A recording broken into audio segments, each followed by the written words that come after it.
பெற்றோர்களே, உஷாராக இதை கேளுங்கள். நீங்கள் உங்கள் பிள்ளைகளை நன்றாக கவனிக்கவில்லை என்றால் கண்டிப்பாக அவர்கள் காதல் வலையில் விழுவார்கள்.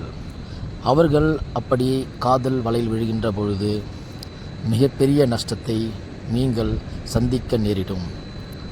அவர்கள் காதல் வலையில் விழுவதற்கான முக்கிய காரணமே நீங்கள்தான்.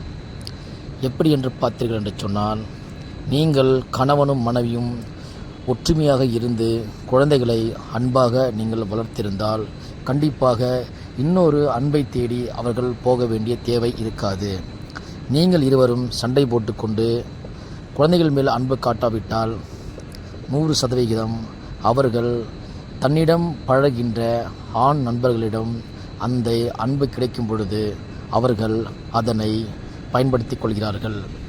அப்படி பயன்படுத்தி கொள்கின்ற பொழுது அது காதலாக மாறுகிறது.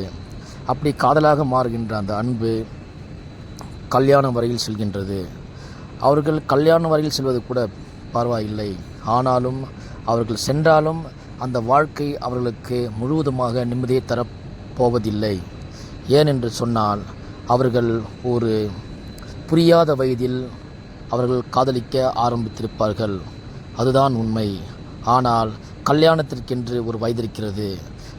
அந்த வயதில் காதலித்தால் மட்டும்தான், குறிப்பாக 22 25 வயதிற்குள் காதலித்தால் அவர்கள் மிகவும் பொறுப்பாக குடும்பத்தை நடத்த தகுதியுள்ளவர்களாக இருப்பார்கள்.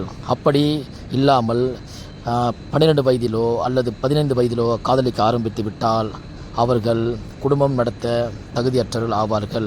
அதே போல் அவர்களுக்கு உண்மையான அன்பு எது, உண்மையான அழகு எது என்பது அவர்களுக்கு கண்டிப்பாக தெரியாது. இது தெரியாத பட்சத்தில் அவர்கள் திருமணம் செய்கின்ற பொழுது அவர்கள் வாழ்க்கை 1 வருடமோ 2 வருடமோ நன்றாக இருக்கும். அதன் பின்னர் அவர்கள் சண்டையிட ஆரம்பிப்பார்கள். சண்டை பெரிதாகின்ற பொழுது அன்பு குறைந்துவிடும். அப்படி அன்பு குறைகின்ற பொழுது மறுபடியும் அவர்கள் இன்னொரு உறவை தேடுவார்கள். அதற்கு முக்கியமான காரணம், இளம் வயதில் அவர்களுக்கு எது உண்மையான அழகு என்றும் எது உண்மையான அன்பு என்றும் தெரியாது.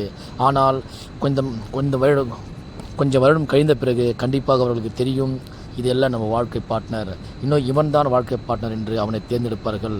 அதற்கான முதல் காரணமாக நீங்களே இருக்கின்றீர்கள். அவர்களுக்கு கஷ்டத்தை கொடுக்கின்ற மிகப்பெரிய இடத்தை நீங்களே இருக்கின்றீர்கள். தயவுசெய்து மாற்றிக்கொள்ளுங்கள். நன்றி.